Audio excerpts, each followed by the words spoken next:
कहता है। नेक्स्ट कहता है कि निम्नलिखित में से कौन सा स्थूल गतिक कौशल, यहाँ पर बात हो रही है आपके ग्रोस मोटर स्किल की बात हो रही है। देखिए जब मैं बात कर रहा था आपके शारीरिक विकास की बात कर रहा था, यानी कि फिजिकल डेवलपमेंट की बात कर रहा था, तो फिजिकल डेवलपमेंट के अंदर एक डेवलपमेंट यहाँ पर आपको देखने को मिलता है, यानी कि फिजिकल डेवलपमेंट का ही एक पार्ट यहाँ पर होता है मोटर स्किल्स, ठीक है, यानी कि गत्यात्मक कौशल क्या होता है, मोटर स्किल्स। तो जहां पर भी आपको मोटर देखने को मिले, ठीक है, मोटर देखने को मिले, समझ जाना आपके शारीरिक विकास से संबंधित ये बात यहाँ पर कह रहा है। तो जो हमारा शारीरिक विकास है दो प्रकार से यहाँ पर देखने को मिलता है। एक यहाँ पर देखने को मिलता है, वो देखने को मिलता है आपका fine motor skill, fine motor skill, और एक आपको देखने को मिलता है ग्रोस मोटर स्किल, एक देखने को मिलता है ग्रोस मोटर स्किल। तो इसने पूछा है कि ग्रोस मोटर स्किल के अंदर कौन सी एक्टिविटीज शामिल आपकी है। अब देखिए जब मैं यहाँ पर बात कर रहा था आपके सामने फाइन मोटर स्किल और ग्रोस मोटर स्किल की, तो देखिए जो आपके सामने ग्रोस मोटर स्किल होता है, तो ग्रोस मोटर स्किल के अंदर जो हमारी एक्टिविटीज होती है, जो शारीरिक गतिविधियां होती है, जो हमारी मांसपेशियां मसल्स होते हैं, उनका क्या यूज होता है, उनका ज्यादा यूज होता है, यानी कि हमारे मसल्स का क्या यूज होता है, हमारे मसल्स का, मांसपेशियों का, हमारी एक्टिविटीज का ज्यादा यूज होता है। तो ये होता है आपका ग्रोस मोटर स्किल, और सबसे ज्यादा ये आपको देखने को मिलता है इन्फेंसी स्टेज के अंदर। किसी स्टेज के अंदर ये देखने को मिलता है आपको, इन्फेंसी स्टेज के अंदर आपको देखने को मिलता है, यानी कि शैशवावस्था के अंदर आपको यहाँ पर देखने को मिलता है, ठीक है,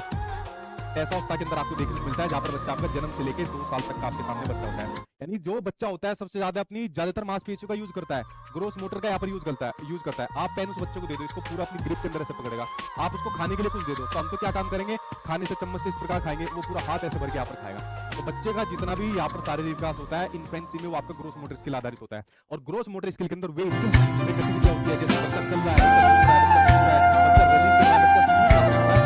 भी आपकी ग्रोस मोटर स्किल के अंदर आपको देखने को मिल जाएगी। अगर बात करें आपके सामने फाइन मोटर स्किल्स की, तो फाइन मोटर स्किल्स वे मोटर स्किल्स होती है जिसमें मसल्स का कम यूज होता है, यानी कि जिसमें आपकी क्या होती है, कम एक्टिविटीज यहाँ पर होती है, जिसमें आपको देखने को मिलता है हैंड आई कोऑर्डिनेशन। क्या देखने को मिलता है, जिसमें आपको देखने को मिलता है हैंड आई कोऑर्डिनेशन, यहाँ पर आपको देखने को मिलता है, यानी कि आंखों का और हाथों का समन्वय देखने को मिलता है, आंखों का और हाथों का तालमेल यहाँ पर देखने को मिलता है। अब मुझे बताया कि मुझे कहां पर लिखना है, तो ये मेरी आंखों को मेरे हाथ के तालमेल यहाँ पर बता रहे हैं, मैं इनके ऊपर नहीं लिख रहा, मैं खाली जगह पर लिख रहा हूँ, ठीक है। तो ये जो कोऑर्डिनेशन होता है हैंड आई कोऑर्डिनेशन, ये फाइन मोटर स्किल के अंदर देखने को मिलता है। यहाँ पर हमें सिर्फ उतने ही मसल्स का यूज करना होता है जितने की जरूरत होती है। अब यहाँ पर पेन चलाने के लिए मुझे सिर्फ आपकी ये फिंगर चाहिए, ना कि पूरा का पूरा मुझे हाथ चाहिए, ठीक है। तो फाइन मोटर स्किल्स के अंदर क्या होता है, हमारे मसल्स का यहाँ पर कम यूज होता है। जैसे मान लीजिए कोई बच्चा लिख रहा है, तो लिखना हो गया, राइटिंग हो गया, ये स्क्रिबलिंग हो गया, कोई घसीटा भी मार रहा है यहाँ पर, या फिर जैसे बुनाई कर रही है, कैसे बुनाई कर रही है, तो बुनाई यहाँ पर हो जाएगा, या सुई में धागा डालते हैं, तो जैसे सुई में पतली सी जगह होती है उसमें धागा डाल रहे होते हैं ना, तो ये आपकी फाइन मोटर स्किल्स की बात यहाँ पर की जाती है। तो ग्रोस मोटर स्किल और फाइन मोटर स्किल्स दो प्रकार की स्किल्स होती है जो आपके शारीरिक विकास के,